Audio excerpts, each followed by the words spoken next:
নমস্কার ভিউয়ার্স, তোমরা সবাই কেমন আছো? নিশ্চয়ই খুব ভালোই আছো। আজ একটা দরকারে আমি গেছিলাম শিয়ালদা, এবং শিয়ালদা যাওয়ার পরে হঠাৎ করে মনে হলো যে কফি হাউস থেকে একটু ঘুরে এবং সেখান থেকে কিছু খাবার দাবার খেয়ে আসি। আর এই হচ্ছে কলেজ স্কোয়ার, যেখানে ঠাকুর ওঠে কলেজ স্কোয়ারের, দুর্গা ঠাকুর।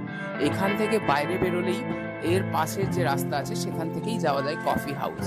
তাই ভাবলাম তোমাদের সঙ্গেও একটু শেয়ার করে নিই। এই হলো কলেজ স্কোয়ারের মোড়, আর এই কলেজ স্কোয়ারের পুলের পাশ থেকে, যেখানে সুইমিং শেখানো হয়, তার পাশ থেকে সোজা হেঁটে গেলেই আমরা পাবো কিন্তু সেই আইকনিক কফি হাউস। তাহলে চলো এগোনো যাক। একদম যে কলকাতা ইউনিভার্সিটির গেট আছে, সেই গেটকে বাঁ দিকে রেখে তার উল্টো দিকে যে গলি ঢুকে গেছে, সেই গলি থেকে ঢুকলেই আমরা পেয়ে যাব। এখানে তোমরা দেখতে পারো ন্যাশনাল বুক স্টোর আছে, ঠিক তার দুটো তিনটে দোকান পরে ইন্ডিয়ান কফি হাউস। তাহলে আরেকবার অ্যাড্রেসটা ভালো করে দেখে নাও।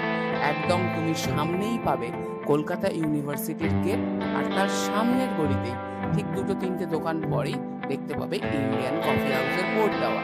এখান থেকে ভেতরে ঢুকলে সিঁড়ি পেরিয়ে তোমাকে উঠে আসতে হবে দোতলায়। এই কফি হাউস কিন্তু দুটো ফ্লোর আছে, উপরে দোতলায় একটা আছে এবং তিনতলায় ব্যালকনি সেকশন একটা আছে। তাই আমরা প্রথমে নিচে সিট পাইনি বলে উপরে দেখতে গেলাম। উপরে গিয়ে দেখলাম উপরেও আরো খারাপ অবস্থা, এখানে তো একটাও সিট অ্যাভেলেবেল নেই।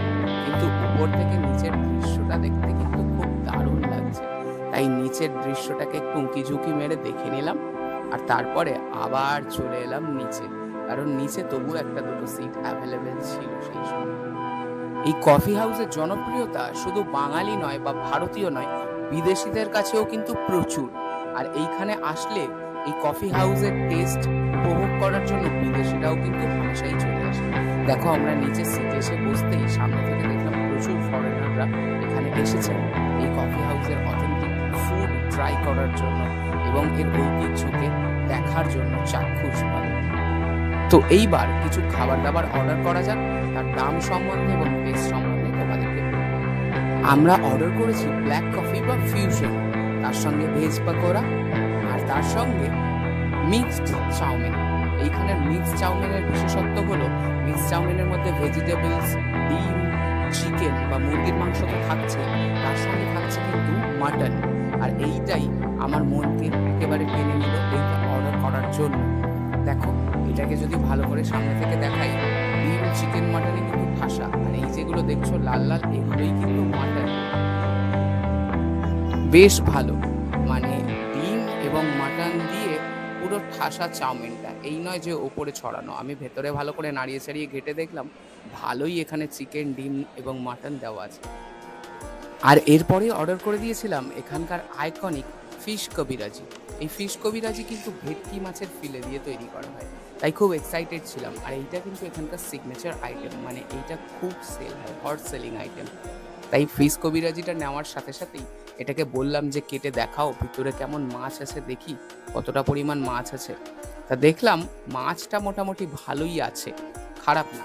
তাহলে আর কি, হালকা কাসুন্দি এবং টমেটো সস লাগিয়ে মুখে চালান করে দেখা যাক টেস্টটা কেমন। তাই আমি বললাম যে দেখো দেখো, এক পিস খেয়ে দেখো কেমন লাগছে টেস্টটা। আর ও আমার কথা শুনে গরম কি ঠান্ডা যাচাই না করে একটা টুকরো নিয়ে মুখে ঢুকিয়েই দিল। খানিকক্ষণ খেয়ে বললো ভালো, কিন্তু তারপর গরমের জন্য শুরু হলো আসল ড্রামা। তোমরাও দেখে নাও কি করছে গরমে।